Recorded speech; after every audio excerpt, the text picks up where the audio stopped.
तो दोस्तों आज हम एक्सप्लेन करने वाले हैं हाल ही में रिलीज मूवी दो पत्ती। ये मूवी एक क्राइम मिस्ट्री थ्रिलर जॉनर का है। आप लोगों को बहुत पसंद आएगा और एक्ट्रेसेस बहुत बेहतरीन तरीके से अपने किरदार को निभाए हैं। स्टोरी लाइन बहुत ही दमदार है, आपको लास्ट मिनट में भी सोचने में मजबूर कर देगा कि गुत्थी कैसे सुलझेगा। तो चलिए ज्यादा देरी नहीं करते हैं, वीडियो को लाइक कर दीजिए। एक्सप्लेनेशन को हम शुरू करते हैं। मूवी के शुरुआत में हमको एक ब्रिज दिखाया जाता है जहाँ पर रिपोर्टर लोग, पुलिस लोग खड़े हुए हैं और वो लोग देख रहे हैं एक पैराग्लाइडिंग करते हुए कपल को, जो कि डिसबैलेंस होके पुल की तरफ बढ़ रहे होते हैं। जहाँ पर दिखने से ये लग रहा था कि जो लड़का है उस लड़की को ऊपर से नीचे गिराना चाहता है। वो पूरी कोशिश कर रहा है और लड़की बचने के लिए गुहार लगा रही है। फिर हम देखते हैं एक पुलिस इंस्पेक्टर को जो कि भागते हुए उनकी तरफ आती है। आने के बाद इन दोनों को कस्टडी में लिया जाता है, जहाँ पर हम देखते हैं लड़की से पुलिस इंस्पेक्टर पूछ रही होती है, अब तो सच बता दो कि उस लड़के ने तुम्हारे साथ क्या किया। फिर कहानी फ्लैशबैक में जाता है और हमको हिल स्टेशन के ऊपर एक पुलिस स्टेशन को दिखाया जाता है, जहाँ पर हम विद्या ज्योति को देखते हैं जो कि नई ज्वाइनी थी। वो एक इंस्पेक्टर है। फिर हम देखते हैं कि वो अपने कलीग के साथ बात कर रही होती है, तब तक लाइट चली गई थी। तब उसको बड़े साहब बुलाते हैं अपने केबिन में। केबिन में बुलाने के बाद उनको बोलते हैं इधर सर्दी बहुत पड़ती है, आदत डाल लो, और तुम्हारी इतनी बार पोस्टिंग हुई इसके पीछे का रीजन भी मुझे पता है। तुम इतने ऑनेस्ट पुलिस ऑफिसर हो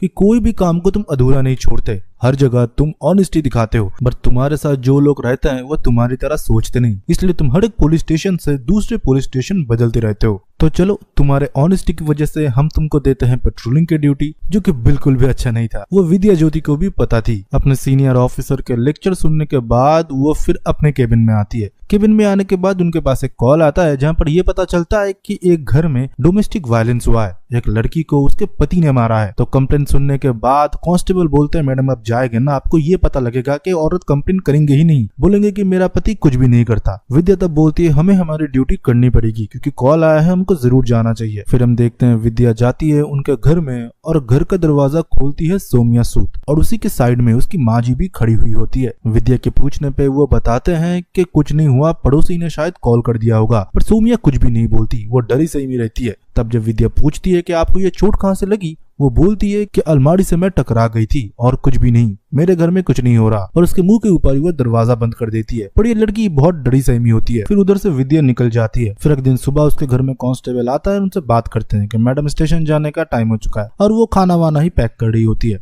फिर कांस्टेबल और उसके अंदर बातचीत से हमको ये पता लगता है कि ये बहुत स्ट्रिक्ट पुलिस ऑफिसर है। वो रूल बुक को स्ट्रिक्टली फॉलो करती है। इसने अपने भाई को भी जेल में डाल दिया था 6 महीने के लिए, क्योंकि उसने रूल तोड़ा था। विद्या को ये आदत लगी उसके पापा से, क्योंकि उसके पापा जज थे और उसके मम्मी थे लॉयर, और विद्या के पास भी लॉयर का डिग्री है। वो लॉयर का डिग्री अपने रूम में अच्छे से सजा के रखती है, पर पेशे से है वो पुलिस ऑफिसर। वो चाहे तो किसी का केस भी लड़ सकती है। वो फिलहाल तो अभी सिंगल है। उसकी एंगेजमेंट में हुई थी, पर कुछ दिनों बाद उसके पति के सर पे उसने मटका फोड़ दिया था, क्योंकि एक्स्ट्रा मैरिटल शायद कुछ केस के बारे में उसको पता चल चुका होगा। गुस्से में इसका बिल्कुल कंट्रोल नहीं रहता। कांस्टेबल ये बोलता है मैडम सर पैराग्लाइडिंग पॉइंट पे कुछ बवाल हुआ है, हमको जाना चाहिए, सर ने भी बोला है। फिर वो लोग उस लोकेशन पे पहुंचते हैं जहाँ पर एक औरत पैराग्लाइडिंग जो लोग कराते हैं उनके साथ झगड़ा कर रहे होता है। पुलिस लोग अंदर घुसे उससे पहले ध्रुव सूद आता है। ध्रुव सूद मानो किसी हीरो की तरह दिखता है। वो आते ही उस लड़की को पहले कंफर्टेबल कराता है और उधर ही सब कुछ शांत करवा देता है। ये जो पैराग्लाइडिंग का जो बिजनेस है वो उसी का ही है। फिर वो कांस्टेबल बताते हैं उस दिन जिस घर से कंप्लेन हमको मिला था ना, वो इसी का ही घर है, उसी के पत्नी के ऊपर ही डोमेस्टिक वायलेंस हुआ था। ये सुनने के बाद मानो ये इंक्वायरी करने के लिए उनके सुवेनियर शॉप में जाती है और वो इधर उधर देखती रहती है और सोमिया सूद को ढूंढती रहती है। तब उनके सामने सोमिया सूद आती है और पूछती है मैडम आपको क्या चाहिए। फिर थोड़ी देर बाद और एक लड़की उनसे पीछे से बात करती है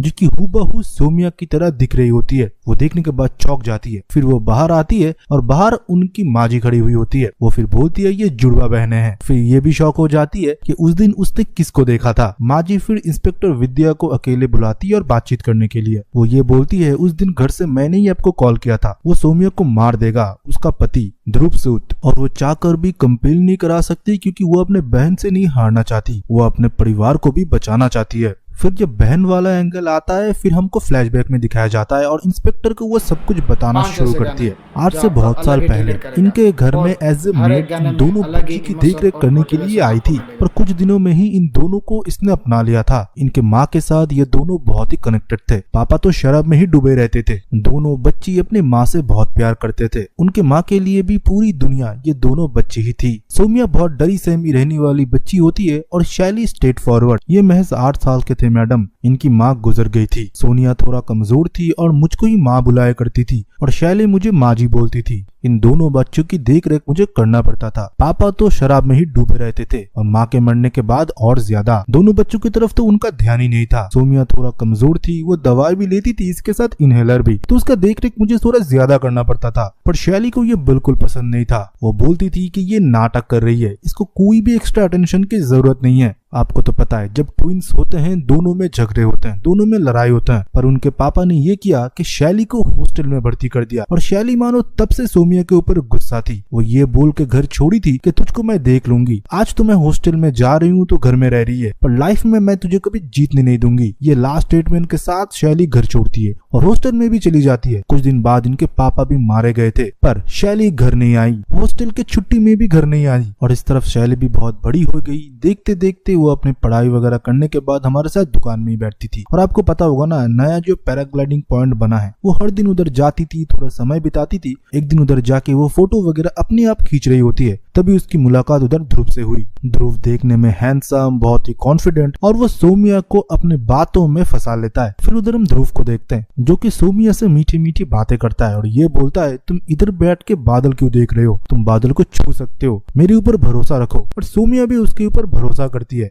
और पैराग्लाइडिंग के लिए वो मान जाती है। फिर वो दोनों पैराग्लाइडिंग करते हैं एक साथ, और पैराग्लाइडिंग करते हुए सोमिया को अपने बचपन याद आती है। वो देखती है कि जैसे वो, उसकी माँ और उसकी बहन एक साथ ऊपर बादलों को देखा करते थे। वो रोती रहती है, पर जब वो नीचे उतरती है वो सडनली मुड़ के ध्रुव को हक करती है और थैंक यू बोलती है, क्योंकि उसने कभी सोचा नहीं था कि वो एकदम बादल में जाएगा और बादलों को वो छू पाएगी। फिर धीरे धीरे इनका रिश्ता भी आगे बढ़ा, ये लोग एक साथ समय भी बिताने लगे। पर सोमिया को थोड़ा आगे जाने में डर लगता है। वो उतनी स्ट्रेट फॉरवर्ड तो लड़की है नहीं, पर धीरे धीरे इनकी दोस्ती गहरी होने लगी थी। एक दिन ध्रुव को सोमिया हमारे शॉप में मिलाने के लिए ले आई थी। हम सारे लोग बातचीत कर ही रहे थे, सोमिया बहुत खुश थी। तभी हम देखते हैं हमारे शॉप के बाहर एक गाड़ी आके रुकती है और मैंने इतने सालों के बाद शैली को देखा था, जो कि दिखने में हूबहू सोमिया की तरह ही थी, क्योंकि वो लोग जुड़वा थे, पर इतने परफेक्ट मैंने कभी सोचा नहीं था। वो आते ही सबके साथ बहुत अच्छे तरीके से बातें करती है, जो कि पहले से वो करती थी। वो बहुत ही स्ट्रेट फॉरवर्ड थी और वो जो कपड़े भी डाली हुई थी वो बहुत ही मॉडर्न थे। ध्रुव उसको देखने के बाद थोड़ा तो अट्रैक्ट हुआ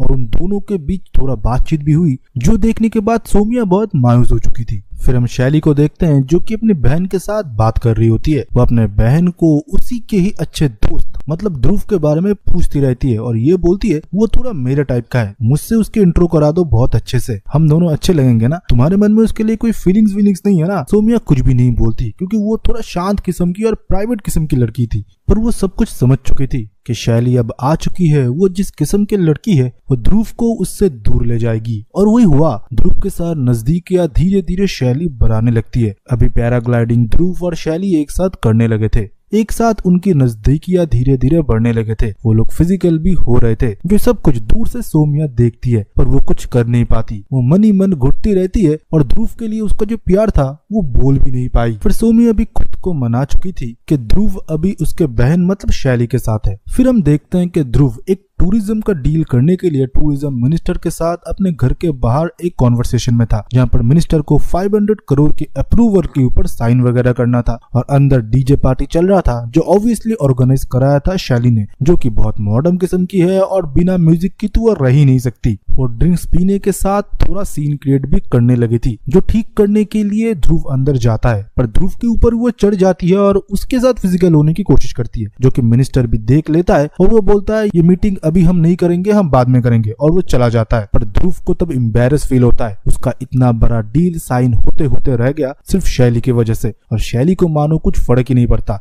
वो मुस्कुराती रहती है। और हम सोमिया को देखते हैं जो कि शैली को संभालने की कोशिश कर रही थी और ध्रुव को भी। तभी हम देखते हैं माजी 2 ड्रिंक्स लेके आती है ध्रुव के सामने और ये बोलती है तुमने गलत तो नहीं चुन लिया है। तब मानो थोड़ा फ्रिक्शन के लिए ध्रुव को भी रियलाइज होता है कि उसको शैली चाहिए या उसको सोमिया चाहिए। फिर हम उस दिन रात को देखते हैं, हम देख पाते हैं कि ध्रुव एक बाथटब में बैठा हुआ होता है और उसके पास बहुत सारे बोतल भी रखे हुए थे, जो कि ऑब्वियसली शराब के थे। उसका आंख पूरा लाल हुआ था। तभी उसके पापा उसको कॉल करते हुए गालियां देते हैं और यह बोलता है 500 करोड़ तूने कभी अपने एंड से कमाए भी है? मेरे पैसे पे तू पल रहा है और मिनिस्टर के साथ तुमने डील कैंसिल करवा दिया। अगर तुझसे नहीं संभाला जाता इसको छोड़ दे, तेरा कितना कांड मैं छुपाऊं। अब तो लौंडियाबाजी करने लगा है। तेरे मम्मी ने सही बोला था, तेरी किसी सुशील लड़की के साथ शादी करा दो और तू घर बैठ। ये सब लौंडियाबाजी छोड़, शादी कर ले एक अच्छे से लड़की से और सेटल होकर बिजनेस में अपना पूरा फोकस दे। और तब हम देखते हैं ध्रुव को बहुत ही गुस्सा आ रहा था। उसका आंख पूरा लाल था, मानो वो अपने पापा को तरफ गुस्से से कुछ बोलना चाहता है पर उसके हाथ पैर बंधे हुए हैं, वो कुछ बोल नहीं सकता। तभी वो फोन कर देता है। फिर अगले दिन सुबह हम देखते हैं कि वो पैराग्लाइडिंग पॉइंट में था, जहाँ पर सोमिया आती है और बोलती है शैली कल रात से नशे में है, आज सुबह भी नहीं उठी, मैंने बुलाने की बहुत कोशिश की। ध्रुव फिर उसको ही सीधा पूछ लेती है, तुम क्या मेरे साथ चलोगे पैराग्लाइडिंग में? और सोमिया हाँ बोल देती है। वो दोनों जब आसमान में होते हैं तब ध्रुव उसे कन्फेस करता है कि मैं और कहीं पर भागना नहीं चाहता, मुझे अभी लाइफ में सेटल होना है और मुझे बस अभी तुम ही चाहिए जो मेरा घर संभाले और मुझे भी। मुझे लाइफ में स्पोर्ट्स एडवेंचर और ज्यादा नहीं चाहिए, ज्यादा स्पोर्ट्स से हार्ट अटैक भी होता है। और सोमिया इस बात पे मान भी जाती है और खुश भी हो जाती है। पता नहीं भाई क्या हुआ, उसको ये भी नहीं पता कि वो सेकंड ऑप्शन है। लड़कियां इस जगह क्यों पिघल जाती है जब किसी से वो सच्चा प्यार करती है। फिर क्या था, ये दोनों राजी हो जाते हैं। और दूसरी जगह हम देखते हैं शैली इसके लिए बिल्कुल तैयार नहीं थी। वो ये बोलती है तुम मुझसे शादी मत कर, इससे मुझे कोई प्रॉब्लम नहीं था, पर तू मेरे बहन से शादी कर रहा है, वही मेरी सबसे बड़ी प्रॉब्लम है। मैं कभी उससे हार नहीं सकती, मैं उससे बेहतर हूँ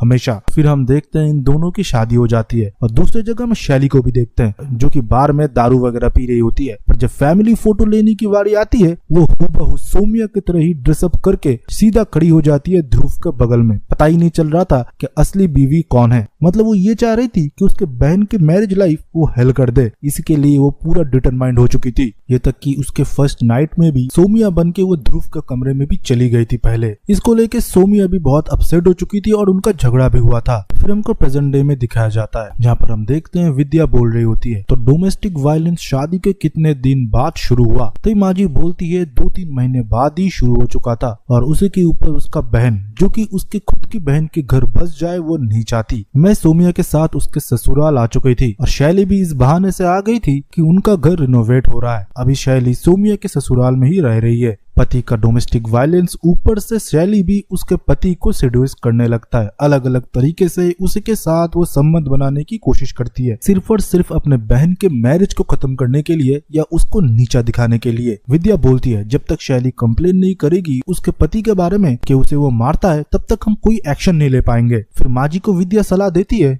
जब कोई भी ऐसा घटना घटे जहाँ पर सोमिया के ऊपर अत्याचार हो रहा हो, अब तुरंत अपने फोन में वीडियो बना लीजिएगा या फोटो खींच लीजिएगा, वो भी एक एविडेंस ही है। जब फिर से हमको प्रेजेंट डे में दिखाया जाता है, रात में हम वही मिनिस्टर को देखते हैं जो कि खाना खाने के लिए बैठा हुआ होता है और दूसरी जगह हम देखते हैं कि पूरा खाना जो है वो सोमिया ने बनाया था। खाने में शायद थोड़ा ज्यादा मिर्च हो गया था या वो मिर्च मिलाया था शैली ने, जो मिनिस्टर खाने के बाद ही थूक देता है और उसका मुंह पूरा जलने लगता है और वो एम्बैरेस होकर बोलता है कि मैं कभी भी तुम्हारे इधर खाना खाने के लिए तो नहीं आऊंगा, तुम मेरे ऑफिस में मिलना सीधा। और इस बात पे मानो ध्रुव को बहुत ही गुस्सा आता है। वो सोमिया का बाल पकड़ लेता है किचन में जाके और हाथ मरोड़ देता है और उसे बहुत ही गालियां देता है, खरी खोटी सुनाता है और मिनिस्टर को गाड़ी तक छोड़ने के लिए बाहर चला जाता है और ये धमकी देते हुए तुझे मैं बाद में देखूंगा। फिर हमको नेक्स्ट दिन दिखाया जाता है जहाँ पर हम देखते हैं कि माँ जी और सोमिया डॉक्टर को दिखाने के बाद बाहर आते हैं, जिसके बाहर हम विद्या को भी देखते हैं जो उससे बोलती है तुम कंप्लेन क्यों नहीं कराते, तुम कंप्लेन करा दो हम लोग एक्शन लेंगे। पर सोमिया मानो कुछ भी नहीं बोलती, वो सिर्फ बोलती है मैं गिर गई थी इसलिए मुझे चोट लग गया। फिर उसी दिन हम देखते हैं सोमिया और ध्रुव पुलिस स्टेशन आते हैं। यहाँ पर ध्रुव आने के बाद चिल्लाता है और सीनियर के बारे में पूछता है और सीधा पहुंचता है विद्या केबिन में। जाने के बाद वो विद्या को भी धमकी देने लगी, तुम क्यों मेरे और मेरे पत्नी के बीच पड़े हुए हो, कोई डोमेस्टिक वायलेंस नहीं हुआ, वो तुमको खुद बता रही है, क्यों हमारे पीछे पड़े हुए हो, तुम्हारे टेबल में क्यों हमारे फैमिली के बारे में सब कुछ लिखा हुआ है। और जब सीनियर आते हैं उनको भी वो धमकी देता है, मेरे पापा के बारे में तो आपको पता ही होगा ना, उनके पास बात ना पहुंचाए तो ही सही रहेगा आप लोगों के लिए, हमारे फैमिली मैटर में इंटरफेयर मत करिए और हमसे दूर रहिए।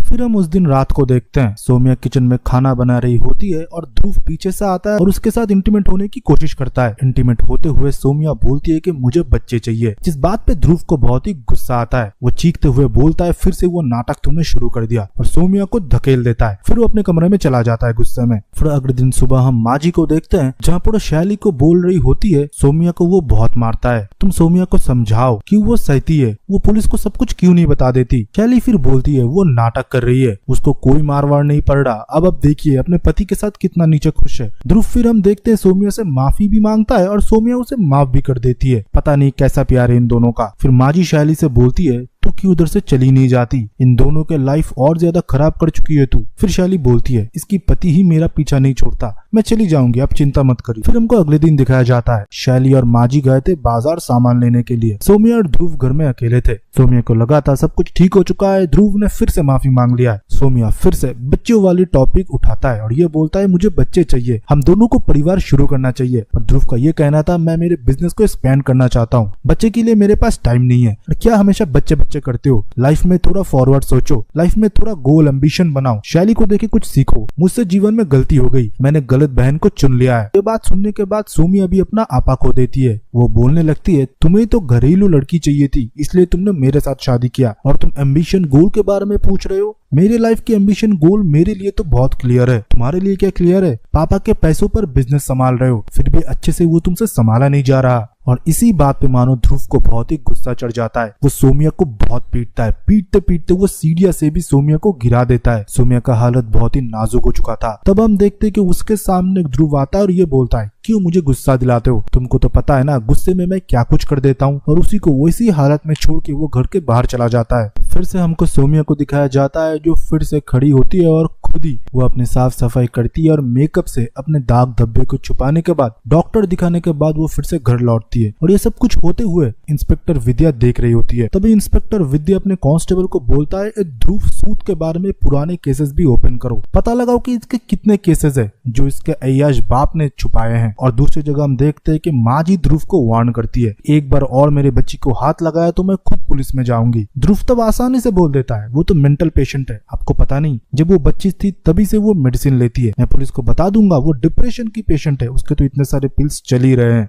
पुलिस को मेरे ऊपर कोई शक नहीं बैठेगा, बाकी मेरे पापा संभाल लेंगे। और माँ जी ये भी हो सकता है डिप्रेशन के चलते वो खुद सुसाइड कर ले, मतलब उसको जान से मार देने की धमकी देती है। तब माँ जी भी पूरा शांत हो जाती है। और दूसरी जगह हम सौम्या को देखते हैं जो कि अपनी माँ के तस्वीर को साफ कर रही होती है पागलों की तरह और कुछ बिरबिरा रही होती है। उससे शॉप की चाबी मांगने के लिए शैली जब जाती है उसे इस हालत में देख के वो भी शॉक थी, फिर भी उसे लगती है कि वो नाटक कर रही होती है। वो चाबी लेके फिर उधर से चली जाती है। फिर हम देखते हैं कि सौम्या का सामने ही अब ध्रुव शैली से बातें करने लगा था। सौम्या को सब कुछ दिख रहा था पर सौम्या कुछ बोल नहीं सकती थी। शैली को ध्रुव बोलता है कि मुझे अब उस इंस्पेक्टर नी को थोड़ा टाइट देना पड़ेगा। इंस्पेक्टर विद्या को धमकी देने के लिए भी ध्रुव जाता है, उसे धमकी भी देता है पर उधर कोई काम नहीं बनता। इंस्पेक्टर खुद उसे बोल देता है तुझे मैं तो पर्सनली देखूंगा, तो मेरे घर पे आके मुझे ही धमकी दे रहा है। ध्रुव फिर इधर से चला जाता है और जब वो अपने गाड़ी में जाके बैठता है और हमको दिखाई पड़ता है कि गाड़ी में शैली पहले से मौजूद होती है। ध्रुव के गुस्से को देखते हुए वो उसे शांत करने की कोशिश करती है और ध्रुव तब ये बोलती है मुझे तुम्हारे पागल बहन से बचा लो, मैं उसके साथ नहीं रहना चाहती और मैंने कभी उसे मारा भी नहीं। वो खुद सीढ़ियों से गिर जाती है, खुद ही खुद का हाथ जला लेती है और मेरे ऊपर ब्लेम करती है और वो शैली के कंधे पे सर रख के रोता रहता है और शैली भी उसे अपना लेती है। और ये सब कुछ होते हुए ऊपर से इंस्पेक्टर विद्या देख रही थी।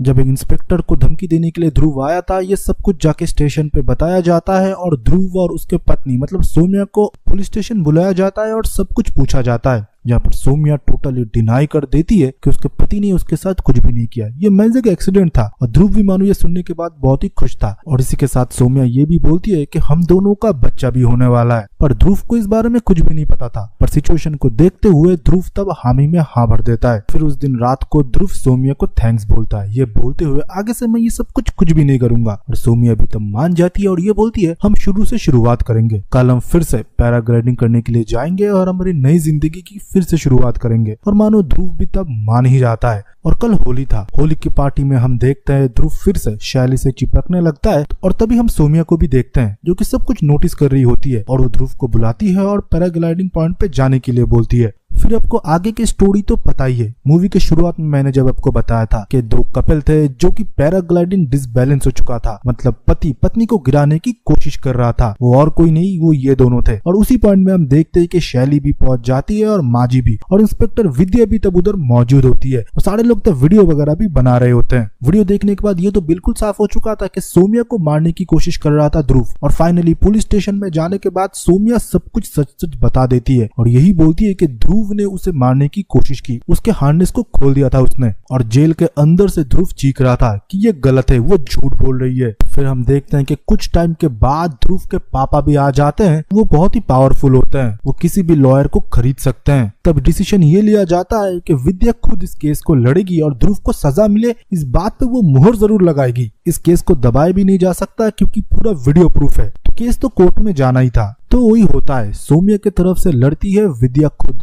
फिर एक के बाद एक कोर्ट में सारा सच्चाई बोला जाता है जो कि सौम्या के साथ हुआ, पर ध्रुव इसके बारे में पूरा डिनाई करता है कि सौम्या मानसिक बीमार है, वो मेडिसिन भी लेती है। पर विद्या ये भी बोलती है कि अगर वो मानसिक बीमार है तो जिन लोगों ने वीडियो बनाया है वो वीडियो तो झूठ नहीं होगा। और आपने ये भी बोला था कि होली के दिन वो आपको खुद पैराग्लाइडिंग करने के लिए लेके गई थी और उसी ने हार्नेस खोला। और बट आपने ये भी बोला था कि सौम्या को ऊंचाई से डर लगता है, जिसको ऊंचाई से डर लगता है वो खुद कैसे अपने हार्नेस को खोलेगा। सारे एविडेंस वगैरह को देखते हुए ध्रुव के खिलाफ डोमेस्टिक वायलेंस और अटेम्प्ट टू मर्डर का केस बनता है और ध्रुव को 13 साल का सजा होता है। जहाँ पर केस तो सॉल्व हो चुका था, सारे लोग विद्या को बधाई भी दे रहे थे, पर विद्या को मानो अंदर से ये लग रहा था केस बहुत आसानी से हो गया, मानो सारे कड़ी सारे एविडेंस उसके हाथों में किसी ने रख दिया और केस को सॉल्व कर दिया गया है। फिर विद्या एविडेंस और ढूंढने लगी, उसको लग रहा था केस में कुछ न कुछ तो जरूर छूटा है। और दूसरी जगह माजी को देखते हैं जो कि शैली से बात कर रही होती है। शैली खुद बोल रही होती है मैंने जो कुछ भी किया वो क्या मैंने ठीक किया। तब माजी बोलती है तूने जो कुछ भी किया है वो बिल्कुल ठीक किया है, तुम दोनों सगे बहन हो, एक को अगर तकलीफ होती है दूसरा जरूर उसके साथ रहेगी, अगर तेरी जगह सौम्या होती वो भी यही करती। हमको फ्लैशबैक दिखाया जाता है, आपको याद होगा जिस दिन सौम्या उसके मदर की फोटो साफ कर रही होती है, शैली चाबी लेके जा ही रही होती है, वो पीछे मुड़ के देखती है, सौम्या खुद को हर्ट कर रही होती है और ये बोल रही होती है कि मेरी गलती है, मेरे वजह से ही माँ मारी गई और मैं भी मारी जाऊंगी क्योंकि ध्रुव को कोई सजा नहीं होगा क्योंकि कोई मुंह नहीं खोलेगा, मैं भी मारी जाऊंगी। पर मेरे बाद मेरे 2 बच्चों का क्या होगा, मेरे 2 बच्चे हैं शैली और सौम्या। मानो धीरे धीरे उसे मानसिक बीमारी पकड़ रही होती है जो कि बिल्कुल सौम्या के अंदर नहीं था, ये शैली को पता था। और तब उसे और ये भी पता चला कि उसे ध्रुव बहुत पीटता था, इस वजह से आज उसकी बहन की यह हालत है। तभी वो डिसाइड करती है कि उसकी बहन की मदद तो जरूर करेगी। जब विद्या को कोई एविडेंस नहीं मिलता वो सीधा चला जाता है ध्रुव से मिलने के लिए, और ध्रुव से मिलने के बाद वो पूछती है होली पार्टी से क्या तुम सीधा पैराग्लाइडिंग पॉइंट पे गए थे या कहीं और गए थे, तुमको और कोई डिटेल याद है। ध्रुव बहुत देर तक सोचता है और यह बोलता है हाँ उसे थोड़ा इनहेलर चाहिए था इसलिए हम शॉप होते हुए गए थे, और मैं आपसे कोई बात नहीं करूंगा, मेरे लॉयर आपसे बात करेंगे, मैं जरूर छूट जाऊंगा। ये बात सुनने के बाद ही मानो विद्या को पूरा गेम धीरे धीरे समझ में आना शुरू हो जाता है। जब इनहेलर लेने के लिए गाड़ी रुका था, सौम्या गाड़ी से बाहर निकलती है और शॉप के अंदर जाती है, पर शॉप से बाहर आती है शैली जो कि हूबहू सौम्या की तरह मेकअप करी हुई थी।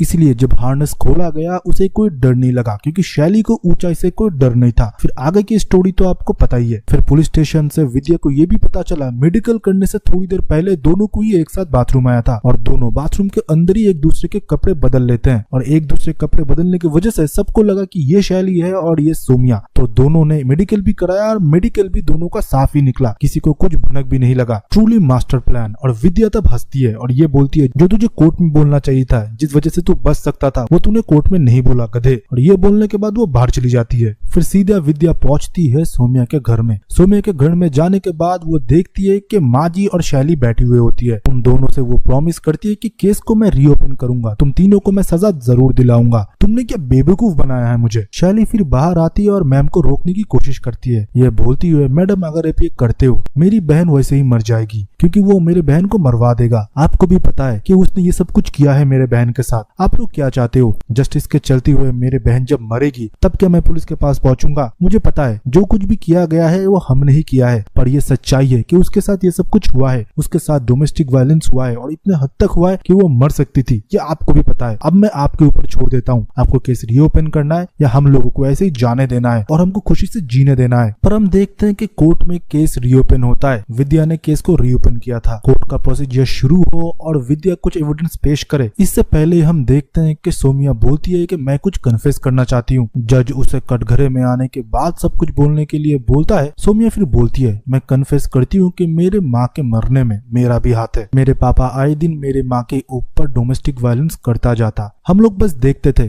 कुछ कर नहीं पाते थे, ये सोचते थे कि फैमिली मैटर है सुलझ जाएगा। मेरे चाचू भी देखते थे, ये सब कुछ हम बाहर बोल भी नहीं सकते थे। क्या होगा ना मैडम, समाज में बदनामी भी हो सकती है। माँ को एक के बाद एक मार पड़ती गई, माँ मेकअप के अंदर वो सब कुछ छुपाती गई। एक दिन माँ के ऊपर इतना अत्याचार हुआ कि उन्होंने अपना प्राण त्याग दिया। वो मर चुकी थी। हम लोग रोते रहे, फिर भी चाचू ने पुलिस के सामने ये सिखाया कि मत बोलना, और मैंने मेरे बहन शैली को। हम तीनों ने कुछ भी नहीं बोला। हम तीनों ही जिम्मेदार है हमारे माँ के मरने के लिए। आज जब मेरे ऊपर ये सब कुछ हुआ, मेरे अंदर हिम्मत आई कि इसके बारे में बोलूं। इतना आसान नहीं होता मेल डोमिनेटिंग सोसाइटी में औरतों को ऐसे सब कुछ बोलना। कोई हमारे सुनता नहीं, समाज की दुहाई देते सब लोग क्या बोलेंगे। और कोई कोई तो ये भी बोल देता ये सब कुछ तो नॉर्मल है, ये सब कुछ तो होता ही रहता है। मैं भी पहले ऐसा ही सोचती थी, इसलिए माफ भी कर देती थी। सोचती थी जो प्यार करता है उसको ये सब कुछ करने का भी हक है। पर मैडम मैं गलत थी, इसलिए मैंने आवाज उठाई। अभी सब कुछ आपके हाथ में है कि आप हम लोगों को सजा देंगे या हम लोगों को जीने देंगे। और ये सब कुछ सौम्या जज को नहीं, ये सब कुछ वो विद्या को सुना रही थी, क्योंकि विद्या ही एविडेंस पेश करने वाली थी। और विद्या ये सब कुछ सुनने के बाद वो एविडेंस पेश नहीं करती। विद्या को भी उस दिन समझ में आया रूल फॉलो करना चाहिए, जो कि लॉ बुक में लिखा हुआ है कि सच्चाई के साथ हमेशा तुम खड़े रहो। और जो रूल बुक में लिखा हुआ है वो सिर्फ चंद लोगों के लिए है, जिनके पास पावर है वो इसका मिसयूज करता है। कुछ सोशल मैसेज के साथ इस मूवी का इधर ही एंडिंग होता है। आई होप आपको एक्सप्लेनेशन पसंद आया हो। एक्सप्लेनेशन अगर पसंद आता है तो वीडियो को लाइक करे, हमारे चैनल को सब्सक्राइब करके बेल आइकन को दबा दे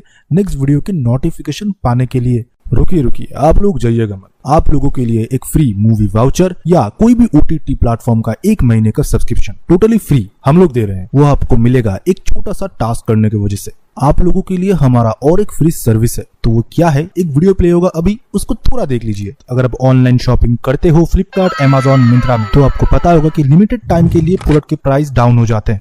तभी हम हमारे ग्रुप में उस प्रोडक्ट की डील डाल देते हैं, आप लोग खरीद लेते हो। तो पिन कमेंट के पहले लिंक से हमारे ग्रुप में ज्वाइन हो जाइए, जो कि टोटली फ्री है। अब खरीदेंगे फ्लिपकार्ट, अमेजॉन, मिंत्रा से, पर कब प्राइस डाउन जा रहा है वो हम आपको बताएंगे। देख लिया, अच्छे से समझ गया कि आप लोगों का क्या बेनिफिट होने वाला है। तो ग्रुप में ज्वाइन होइए और इस वीडियो के कमेंट सेक्शन में अपना ओपिनियन दीजिए एक्सप्लेनेशन से रिलेटेड, और उसी के साथ ये भी लिखिए कि आपको हमारा शॉपिंग ग्रुप कैसा लगा। बस इतना ही काम है। नेक्स्ट वीडियो जब हम अपलोड करेंगे, हम रैंडम एक कमेंट पिक करेंगे, उसको हम ईमेल के थ्रू कांटेक्ट करेंगे एंड गिफ्ट वाउचर या OTT सब्सक्रिप्शन पहुंचा देंगे। सो इतना ही था। तो चलिए नेक्स्ट मिलते हैं ऐसे एक बेहतरीन वीडियो के साथ। तब तक के लिए बाय बाय एंड सी या।